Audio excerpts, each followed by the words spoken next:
அப்படி எடுக்குவா யாரும் ஒருத்தர் கிடையாது ஒரு வண்டியா சுத்தி இருக்கு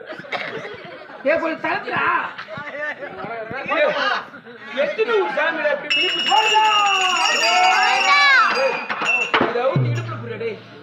ஒரு சாமி எங்க ஊர்ல சாமி பிடிக்கிறது வேண்டிதான் கும்பிடுவாங்க ஏன் பிடிச்சி ஒரே முடி பிடிச்சி போட்டுங்க ஆம்பளைக்கு சாமி வந்தா எங்க போடணும் முன்னாடிக்கு சாமி வந்தா வேற வட்ட பிடிக்கணும் எங்க பிடிக்கணும் அது பிடிக்கணும் கம்பு